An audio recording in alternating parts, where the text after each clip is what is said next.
All right, welcome everyone. Thank you for coming to our program tonight with Social Distancing Cinema. Tonight we'll be talking about Notzilla. My name is Allison and I'm a librarian at the Beatley Library, and I am here for technical support. And I'm going to go ahead and turn things over to David to go ahead and introduce the program and get started. Good evening, I'm David Lawton. Good evening, Mitch and Tim and Jeff and Allison. Allison, your name shows up as Beatley Library. It's like you're very official. I was thinking, what an unusual name, Beatley.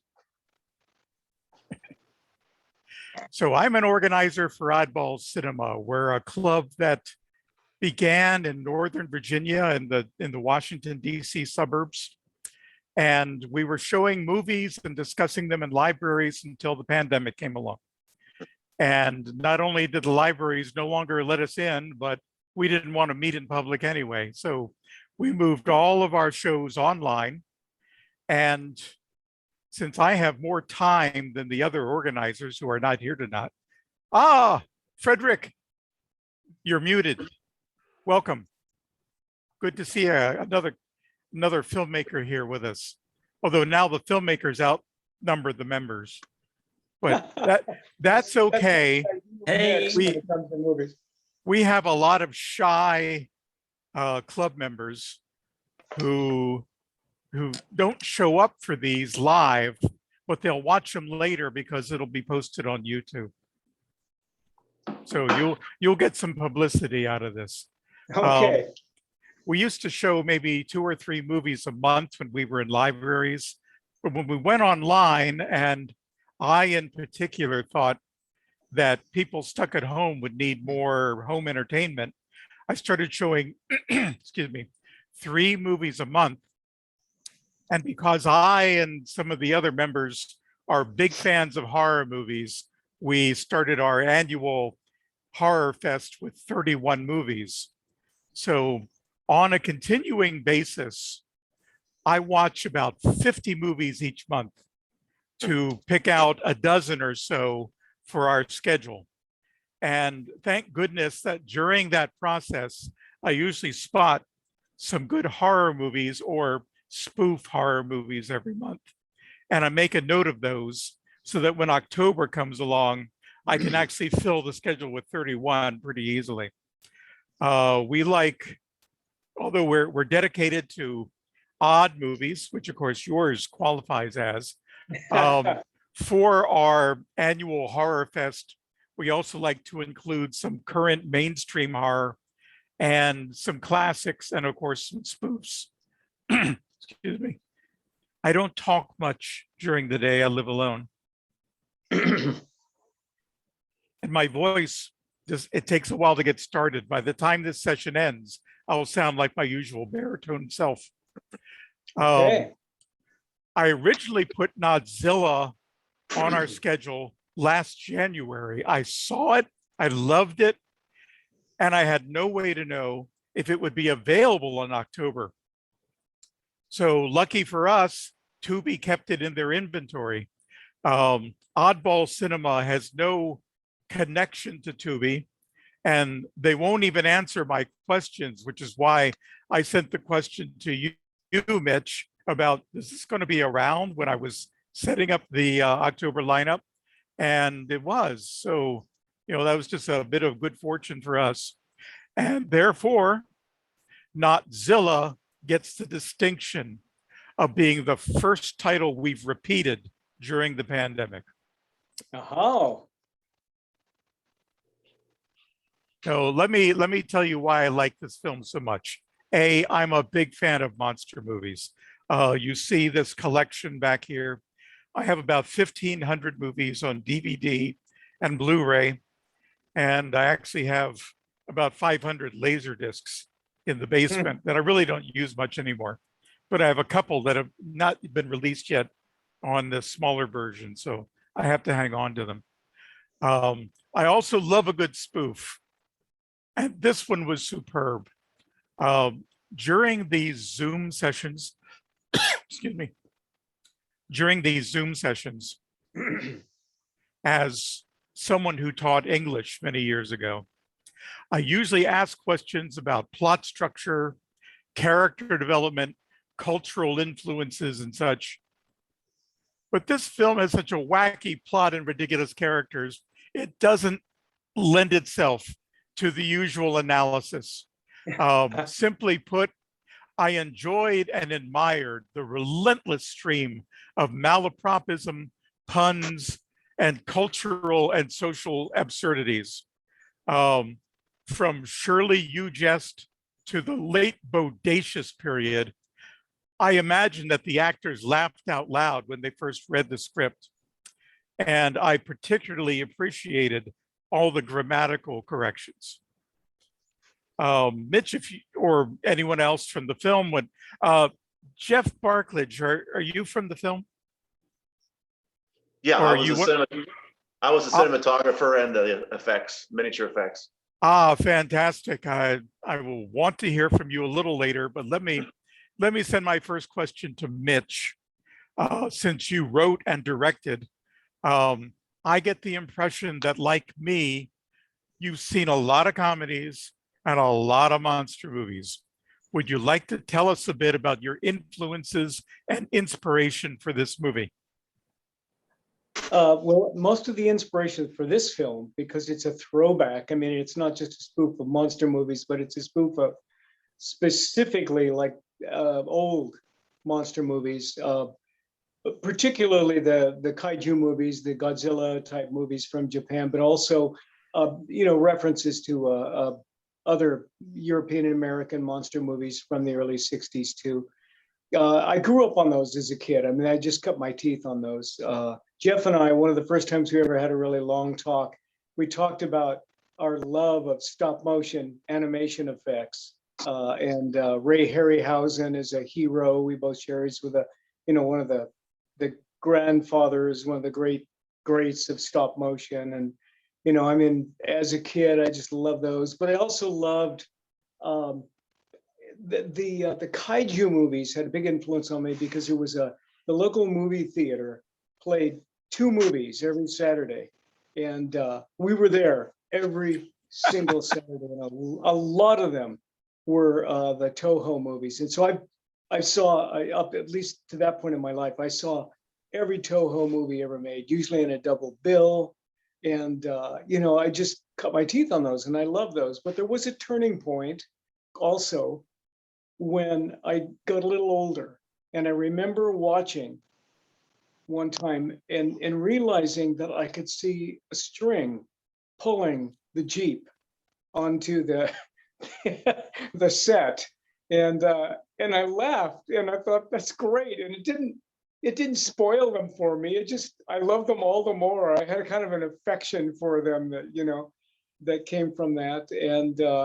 And so not too many years later, a friend and I started thinking of all the old horror movies we'd seen, especially the Godzilla movies. And we decided we would make a little 45-minute Godzilla spoof and shoot it, Super 8 film, the whole bit. We never got to it. We never did it. It would have been wildly politically incorrect because all my friends were Caucasians. And so a bunch of white guys with their eyes pinned back. It was all set in Japan, so everybody was supposed to be Asian. But we never made it. So then many, many, many years later, I dug that idea out and rewrote it from scratch, kind of inspired by Airplane, the style of Airplane. There's sort of anything for a laugh.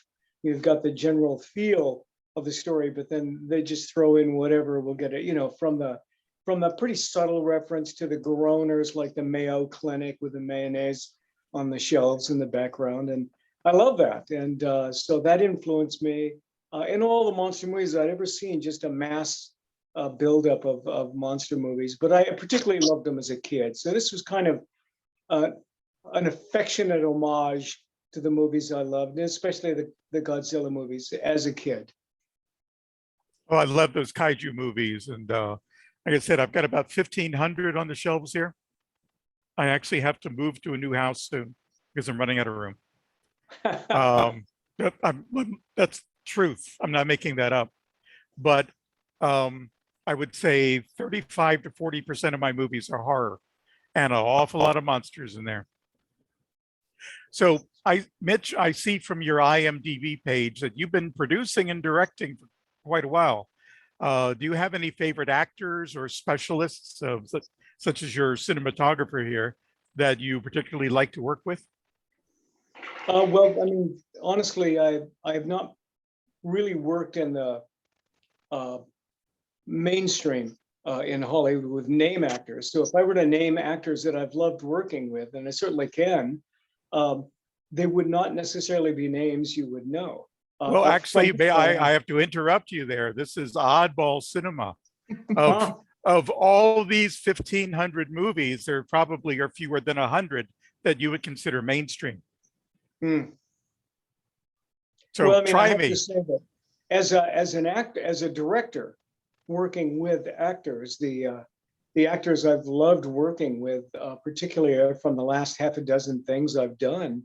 I mean, our stars in this film and Notzilla were just a hoot to work with. Tiffany Ahrens, who may or may not be able to make it here. I think she signed up, but she was our leading lady, the gorgeous scientist lady with the red hair. Tiffany is a young mom, and she's caring for her way cuter than any kid has the right to be child. Bedtime tonight. So she was gonna, I think, try and drop in on us after that. She's got this spark.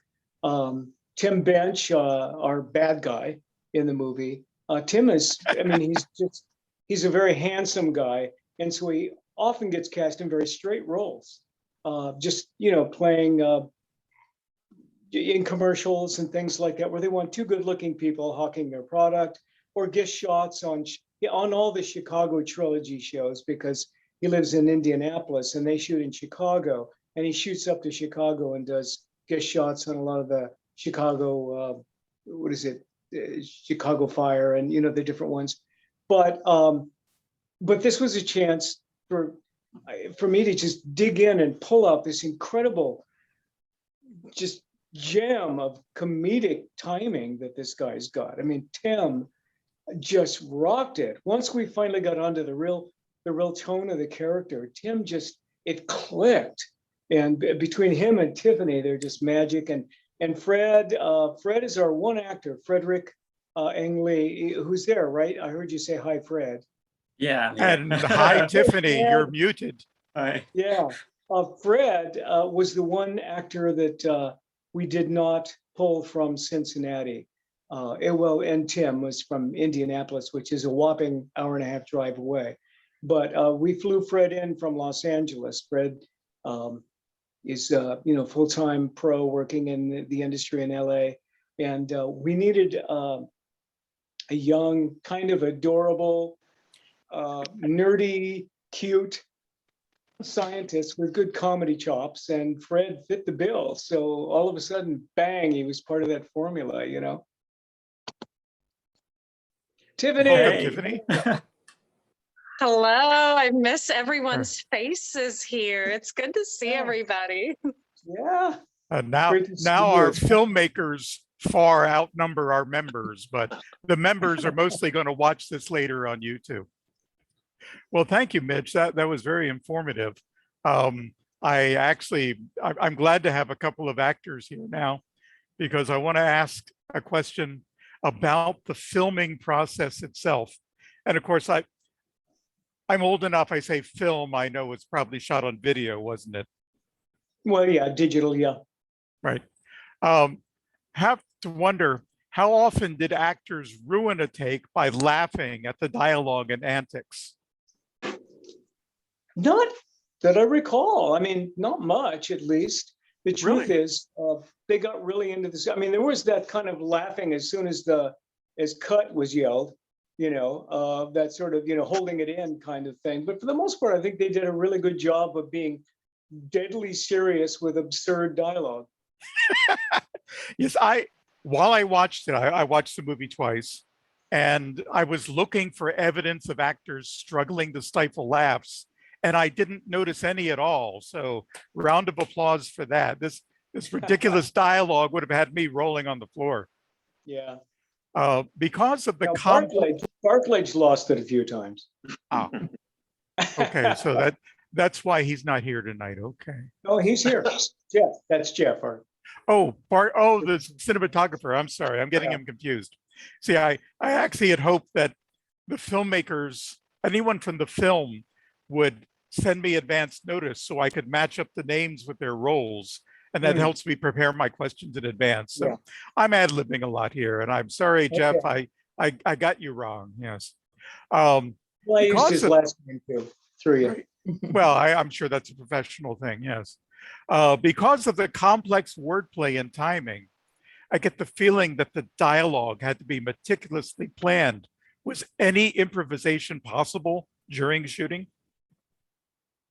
There was a hint of it, not a great deal, but there was a hint of it. A lot of it was Except for the written to be. geisha scene, which we had to ad lib so much of. Oh, which That one? The was geisha? difficult. That was difficult. The geisha, the samurai? Yes, Nope. yes. Yeah. Fred Yeah. was speaking, if I remember right. I think we were both just making up things half the time because the way you had to mouth it was very difficult. And that one was hard.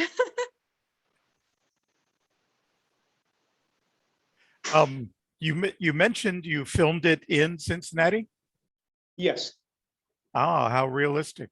Where Yeah, exactly? we spared no expense, and we set the movie in Cincinnati and shot the movie in Cincinnati. And actually, the reason the story was here originally, as I said, it was set in Japan, and the entire cast of the original version of the script was Japanese. And I was living in Los Angeles, working in the industry at the time I wrote it, and figured that, no problem. There are literally thousands and thousands of professional Asian and even specifically Japanese American actors with good comedy chops and the right style and who could have done it. But Cincinnati is very, very low. I mean, we have the professional casting director for the Cincinnati area, and it's actually a pretty significant filmmaking city. Lots of Hollywood production shoot here, but we have like 3 professional Asian actors in the entire city. So right off the bat, we said, let's move the story to America. And what the heck, let's make it Cincinnati.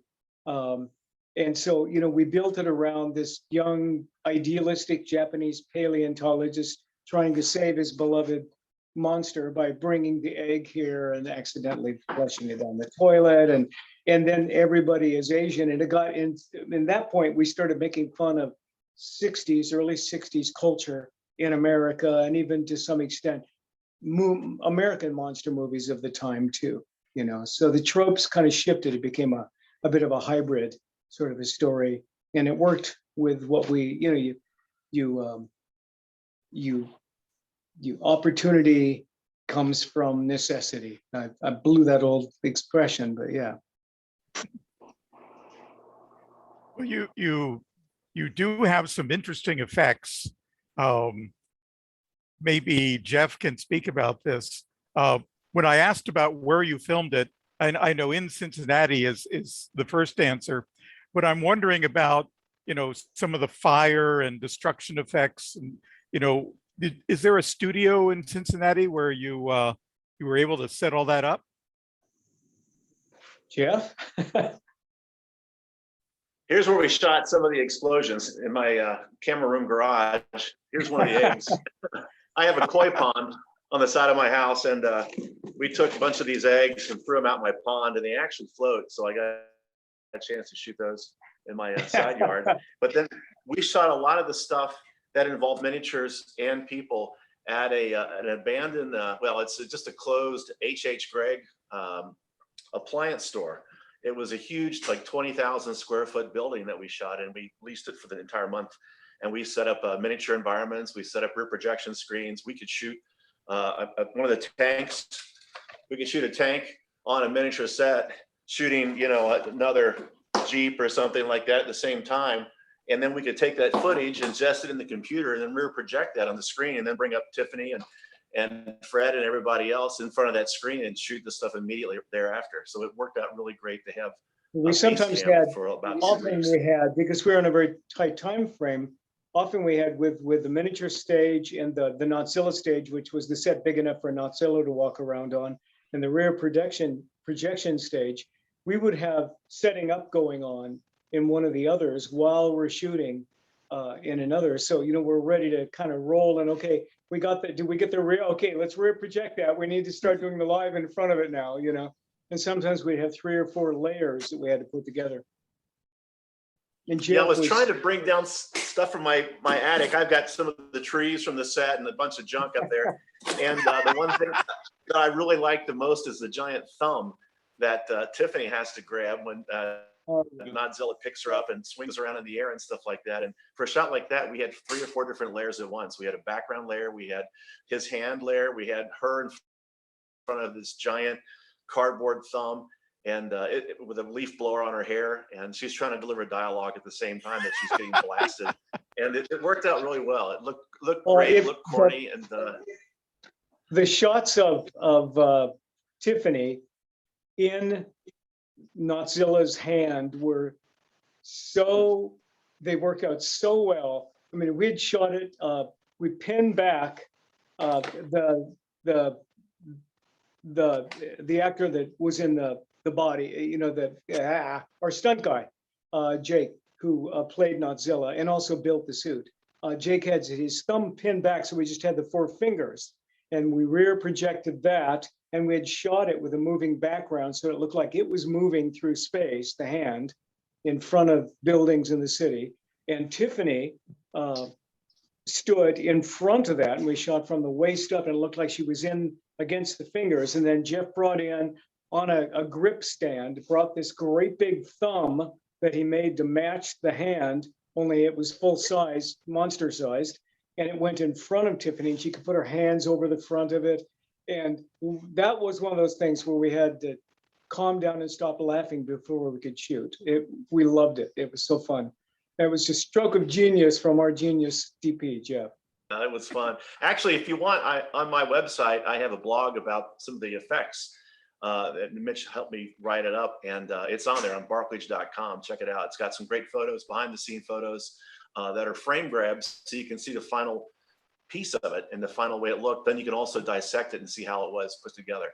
Oh, So, would you type that address into the chat, and then it will become part of the YouTube comments, so people can figure that out. Okay. You're not a frequent Can do Zoom it. user, I take it? No, not really. Okay. I'll figure it out. I can type it in. I can take care of it. You Oh, said okay, great. barclay.com. It's just barclage.com, correct?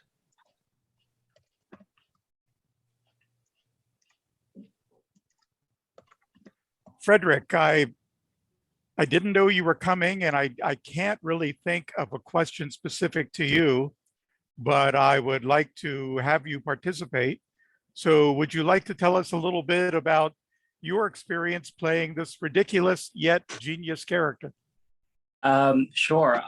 Well, I got the answer from Mitch like a week prior to me flying to Cincinnati. So I had to rush reading everything and get ready to fly. And I think it was just a great experience because it was my first movie in US.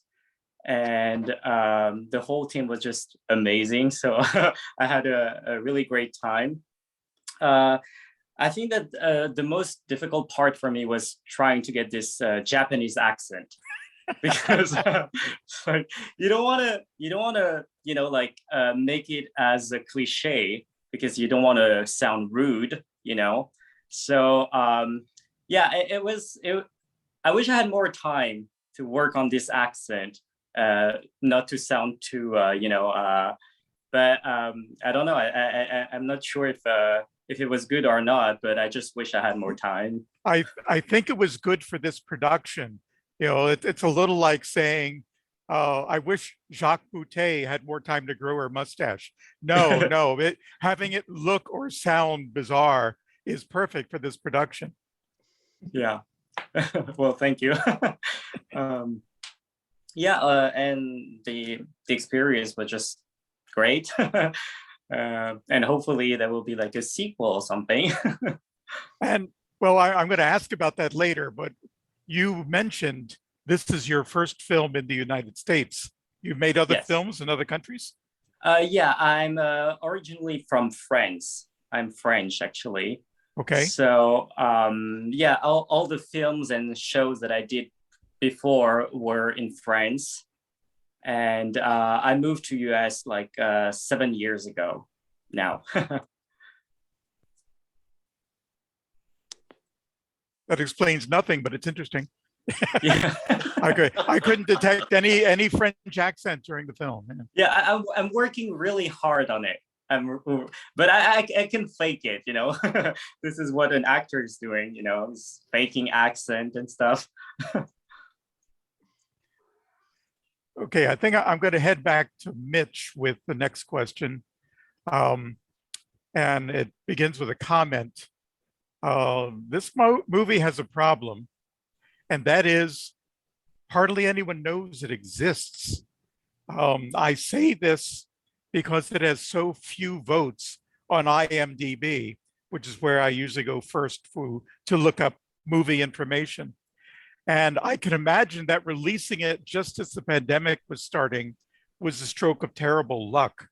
As things begin to open up, are you getting any exposure at festivals or by other means? Well, there were at the start, actually, before it premiered on IMDb, or not at IMDb, before it premiered on Amazon Prime, which it was exclusive at for a while when it first started. It was at a number of festivals, and it picked up quite a few awards. It won Best Film at, I think, 4 film festivals, and won a number of, I think Tiffany won Best Actress at 2 festivals for it.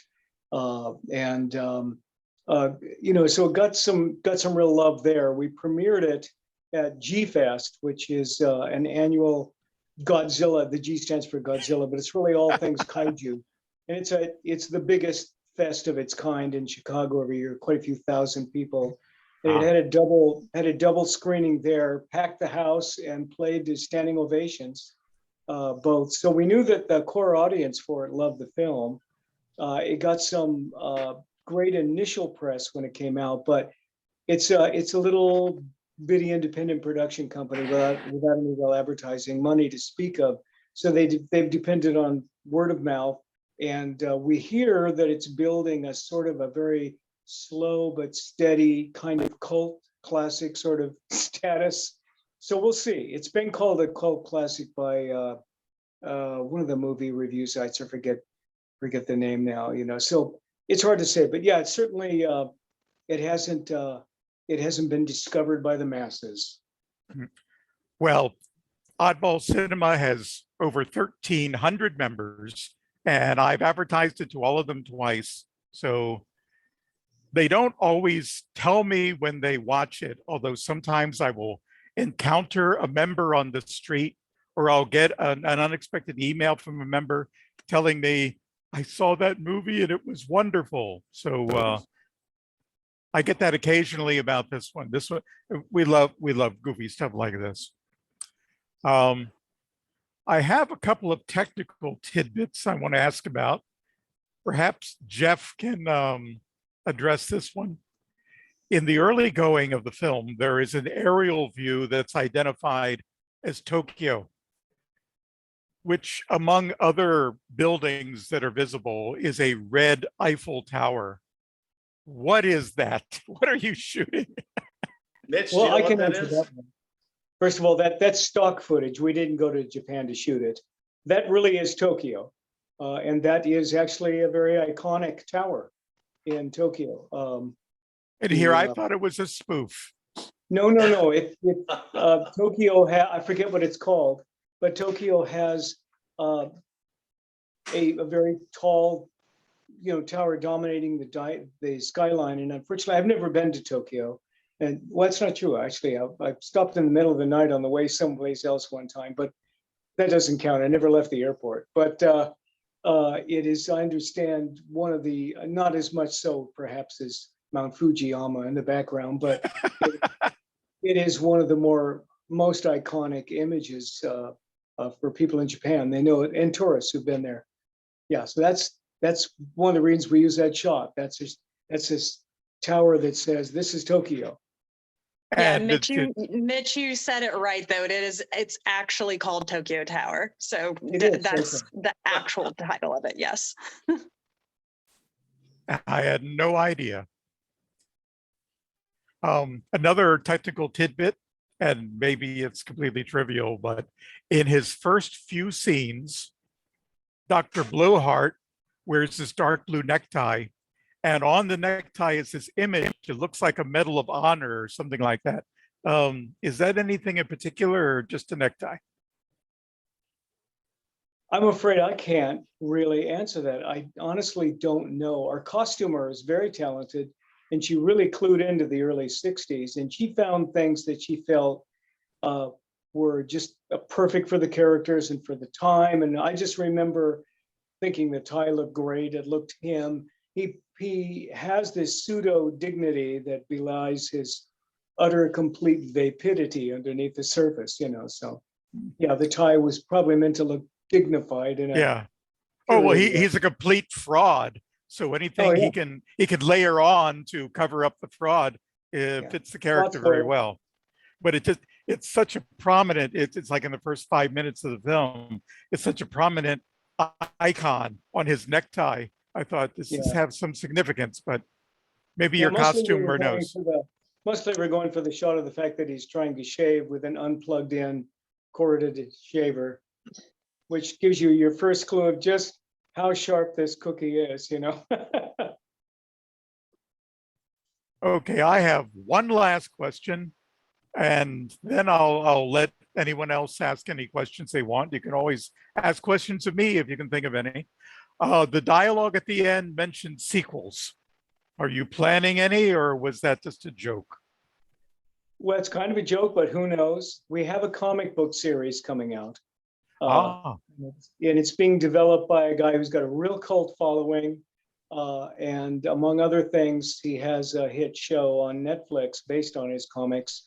And so we'll see. There's some talk about his producer for that comic book series maybe being approached about doing either a series or a sequel to Notzilla. So who knows? Okay, that's all from me. Anyone else want to discuss anything? Yeah, I have questions for everyone. So I think for Tiffany and Frederick, but by the way, this movie was probably the funniest movie I've seen in the last 10 years. And I mean, I'm old enough to remember not only the Toju movies, the Godzilla movies, which I watched in the theater and on TV growing up, but those insane David Zucker films that he was involved with, like Kentucky Fried Movie, Airplane, and Naked Gun, which at different times had me laughing so hard. In fact, when I was watching Notzilla last night, 2 times I had to pause the movie because I was laughing so hard I was starting to hyperventilate. So kudos to all of you and all the entire cast and crew, because I was just amazed with this film. It was amazing. But Tiffany and Frederick, my first question is for you. I mean, the timing, David alluded to this earlier, but the timing was just, the comedic timing was just so precise. Was that something natural, or did you have to practice for that to have that come out? Because it was just that deadpan assault of one-liners. It was amazing. So could you describe how that worked out for you? Yeah, I'll jump in. I will say Frederick mentioned him flying into Cincinnati before we shot, and it was really great because Mitch had already allotted in schedule time for us to have some rehearsal, which is fabulous. And you don't always get that in Cincinnati and other productions. So a lot of times you just have to Hi, my name is Tiffany. Hi, my name is Frederick. Let's do this right now without much prep. But thankfully, we had that prep time, so we were able to work on the pacing, because you're absolutely right. With a film like this, you can't pause. You can't wait. You're going to lose your steam. And I know that there were even times, during filming, I'm sure, where Mitch had to, okay, let's do it again. Let's do it again.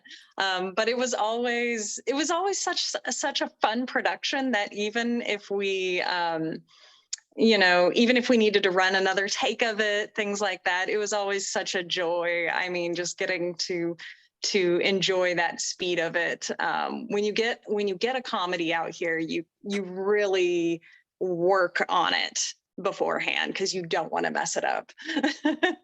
Yeah. I have nothing to add. She said it. Yeah, I would say the comedy is kind of, to me, it's a bit easier, because it feels like when you have a drama, you have to go more deeper in the connection you have with the other actors. But with the comedy, it's more natural to me. So yeah, to me it was easier, I would say, to do with the rehearsal and everything. It was smooth, in my opinion. But we had a good director as well. So well, yeah.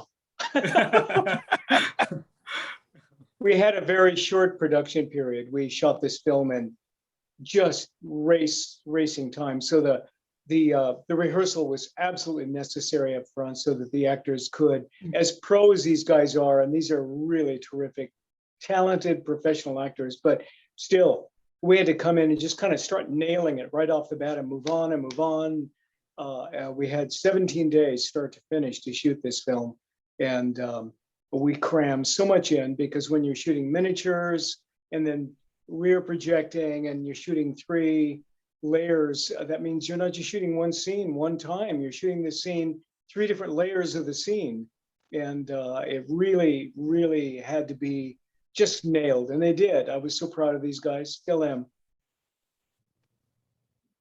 Yeah, I was, like I said, this was the funniest movie I can remember seeing in the last 10 years. And I think, I don't know who, Mitch, were you the script writer for the film as well? Yeah, so many of the comedies we see nowadays have this underlying mean-spirited tone. There's this real cynicism that's in them, but this movie was just had this irreverent goodwill about it that was, to me, it just really had this great heart to it that I just loved. So kudos to the script as well as the actors who delivered those great lines. Thank you. Yeah. So Jeff, I have some technical questions for you. As being sort of that age that grew up post World War II, I was looking at the models there and was noticing some kind of absurdities. And I don't know if they were deliberate or not, but the tanks that were there, it looked like there was an M1 Abrams, which is a modern tank, the US Army. And then I saw what looked to be an old, yeah, I think that's an M1 Abrams. And then I saw looked to be an M36 Pershing tank from World War II. Yep. Holy cow. And I'm of course, in this movie, you have a 1945 tank and a 1999 tank. Notzilla just transcends all the decades. Did you notice the complete mismatch of the Army uniforms? Right. And of course, the little plastic Indian, lined up next to the plastic soldiers. Yeah, that was priceless. So was that, with the tank choices, was that deliberate? Those anachronisms? It's a lot more basic than that. I ordered these 2 RC tanks, and they happened to come together in a pack. And I thought, wow, what a bizarre mix it is. And then, of course, they were purple, so I had to paint them over and weather them up and put decals on them and stuff to make them look good. And then take their little antennas and tape them underneath and hide them. Okay, well done. To me, it just added to the the surreal absurdity of the movie, which we'll just say it was brilliant. Brilliant to me. Yeah, and so I guess I don't know exactly who I would direct this to, but I thought the subtitles, it was like it's like running, like commentary on the movie almost, that made it just another layer of zany funness. Who was involved with writing, and implementing those subtitles? That would be me. Mea culpa. Yeah, culpa. No, it was hilarious. Like, when the subtitles was apologizing to Tiffany. Yeah. Yeah, I love the idea when I was writing it that initially they were just kind of punny, jokey subtitles. And then as I got further into writing the script, subtitles, I love the fact that the subtitles started to interact with the characters on screen and became a character within the movie themselves, So yeah, had fun with that. Oh, yeah, that was awesome. It's rare you see that kind of sort of meta, like you're saying, like starts talking to the characters, and it's like, well, is that what subtitles normally do? So that was awesome. I could probably talk about this movie for a long time, but I guess the last question I have, and I think it's probably going to be directed to all of you, but I think principally to Mitch. It was hard, like David was saying, this is a hard movie to kind of analyze in a traditional sense, because things are it's an avalanche of jokes, and it's just you just get buried underneath them. But I saw it seemed like every single shot had references to other movies, either directly or indirectly. And I'm thinking of things like the geisha scene, where I don't know if that was you, Frederick and Tiffany, or it was Tim and it's Tim. Okay, yeah, that's Yeah, right. Tim Bench, the actor that plays Dr. Blowhart, and Tiffany were in that. Right. Where Tiffany was having her fantasy, and all of a sudden her fantasy was losing control. But the dubbing switched. And the only other time I ever saw something like that was in the great musical Singing in the Rain, which I don't know if that was an inspiration, but it was, to me, a hilarious moment from a great movie. When the dubbing, and this was, Singing in the Rain was shot in the 20s, supposedly, and yeah, just as sound was coming about, and they had this hilarious scene where the characters' vocals got switched with the synchronization. Oh, yeah. One of my favorite movies and one of my favorite scenes from that movie, but it wasn't conscious on my part, maybe subconscious.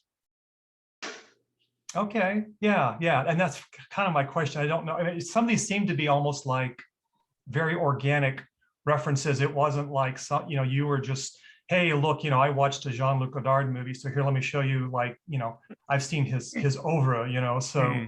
Well, the scene also, it used the slipping of the dubbing more and more off sync, in a pointed way, to absurdly, but for the characters to realize, she's starting to realize, Tiffany's character, Shirley, is starting to realize within her dream, fantasizing that she's stuck in this samurai, Japanese, basically Seven Samurai, type movie.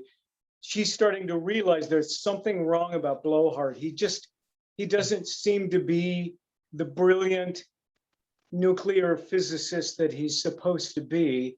And so when, they start saying there's something off, you're not your real self, that we're playing up the fact that it's a joke on the fact that he isn't literally who he claims to be, and she's also not being who she really is. So that's where it gets really deep and profound, and you could build your life around it, I'm sure, if you were really a fool.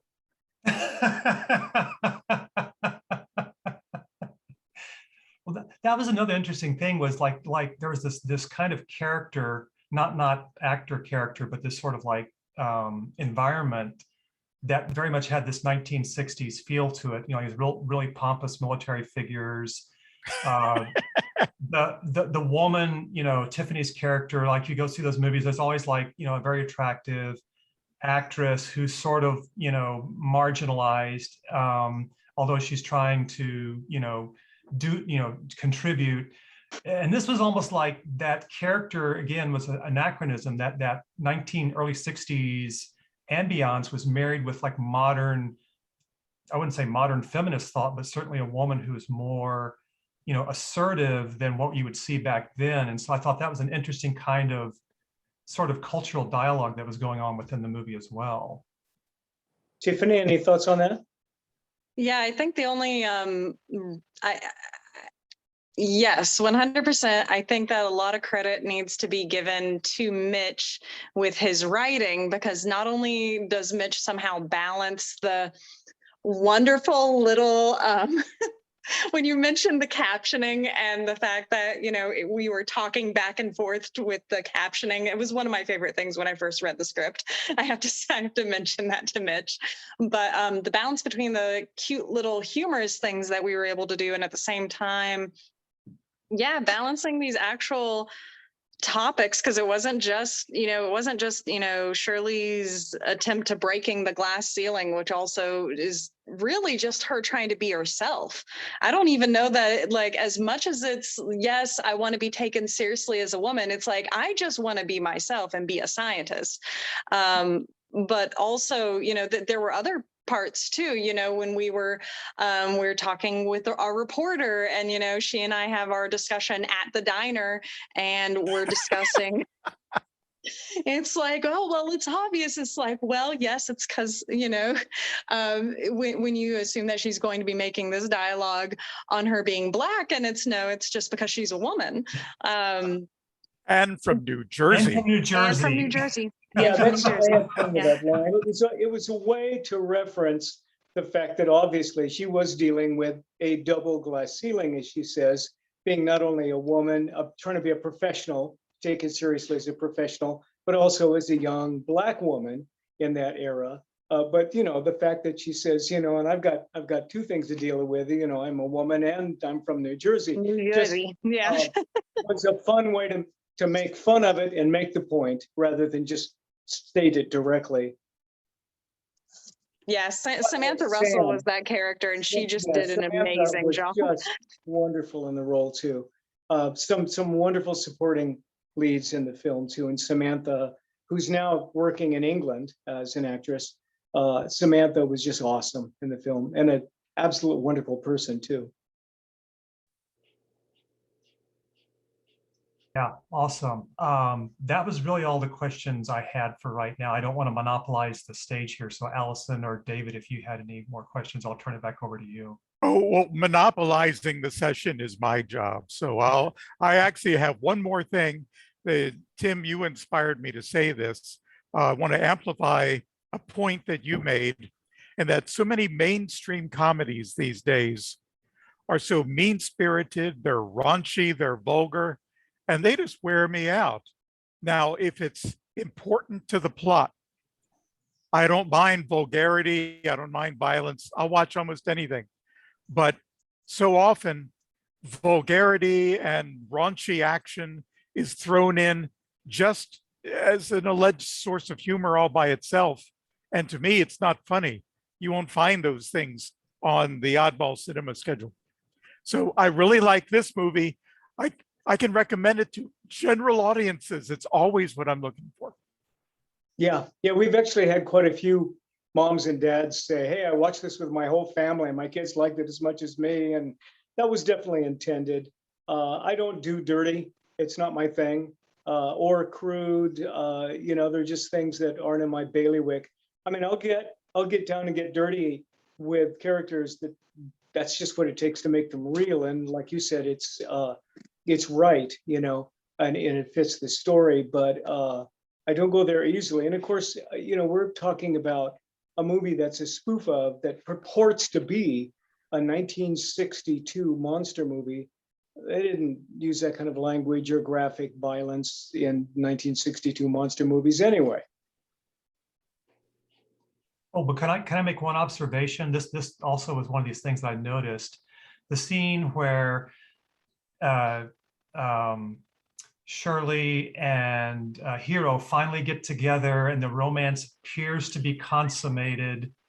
The next shot is a train. And Hitchcock was famously asked at the end of North by Northwest, hey, when Eva Marie Saint and Cary Grant get together, the very next shot is a train entering a tunnel. is that symbolism? So there's an implied question. I didn't know if you want to comment on that or not. No, no, I don't mind answering. That never even occurred to me. First of all, there's no tunnel, just the train. Yeah, the very next scene is of a giant hand grabbing the train. I don't think we want to go there. Yeah, let's not go there. And no, nothing intended. Although I could do what some filmmakers have made a career of just indirectly never answering questions yes or no by saying, well, that's interesting that you noted that. So you sound deeper when you do that. So yes, that's very interesting that you point that out. Next. Okay, I'm done. No more questions. I'm good too. Okay, well, that's our audience, so. Yeah, the filmmakers can ask, oddball cinema questions. Jeff, What was your favorite scene in the film? Oh my goodness. I think it was the geisha scene, the subtitles and the dubbing. Oh man, that was crazy. But really, I love all of it. And the most memorable line was, "And I'm from New Jersey."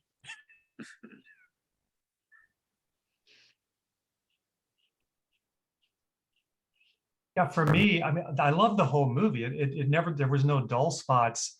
The one spot, and this may be just completely random for me, the one thing that caused me just to laugh to the point of hyperventilating was when the three fighter planes, and you can see the wires, and the next scene where the next couple of shots where Notzilla is holding the fighter planes by the wires and he cuts the wires and they fall. For some reason, it just slayed me. that did knock up the absurd factor a notch. Yes. and that's one of the, I had a lot of fun writing that and coming up with that. One of the basic principles of comedy, and you see stand-up comics do it a lot too, is you set something up on it and then you riff on it. You keep finding different angles. So we see the planes, we can see the wires, we laugh at that. Then we see that he's got them by the wires and we laugh at that. Then he snips the wires. And then later, when everybody's gone and Dr. Blowhart shows up alone, he bends over and picks up one of the planes, which is now a toy, and walks off playing with it. And so, we're riffing it on a little further. And it's just a lot of fun to do that kind of running bit, I loved it. All right, Allison, I think we're ready to wrap up. Okay, well, thank you everyone for joining us tonight. This was really fun. As I mentioned, we will be, or as David mentioned, rather, we will be posting this on YouTube with our other, see the egg there, our other social distancing cinema videos, and it should be up pretty soon. And thank you so much. This was great. Okay. All right, thank you. Thank you, Mitch and Frederick and Tiffany and Jeff for coming and joining us. Because I know you're busy professionals. I'm just a goof off. I do this for fun. Yeah, unfortunately, Tim couldn't make it because he is in fact shooting a film tonight. So he's up in Chicago as we speak, but he sent sorry, I wish I could be there kind of a thing. Okay, and of course, I invite you all to join Oddball Cinema. We show some wacky stuff. Showing something very depraved on Saturday. I've been warning everybody, don't watch it if you're planning to sleep, ever. What is it? Under the Skin. Huh. Don't know that one. Oh my goodness. Well, that if you had watched it, maybe you wouldn't be able to make comedy anymore. It's a great film. It's one of my favorites, but I warn people not to watch it. Okay. You got to have a high tolerance. You got to have a high tolerance for everything. Is this the one where Scarlett Johansson Yes, is? yes, Yeah. and don't say any more. Yeah, it's, yeah. You saw it. That's why your eyes Yeah. are so open. Yeah. Yeah. I mean, there's definitely some iconic imagery in that. I'll say that. Yeah, iconic Mm. imagery. Between that and a new baby, you're not getting any sleep for the rest of the year, are you? Never. Now I have the visual of Oh no. all I'll say is there's a person in a full latex suit and they make appearances. That's all I'll say. Yep. Oh. Yep. But it is not nearly as funny as Notzilla. Yeah. I'm glad to hear that. It definitely doesn't fit in the same category. Okay, Hey, well, listen, if take thank a look you, at our everybody. schedule. If you have any questions, you can always send me a message. Okay, Tiff, Jeff, Fred, it's so great seeing you guys again. Great to see Take you care. all. You too. Bye. Thank you for having All us right. on. Yeah, Good night. thank you Love all. to you. Thank you for coming. It was great. Oh. Thanks. Thank you.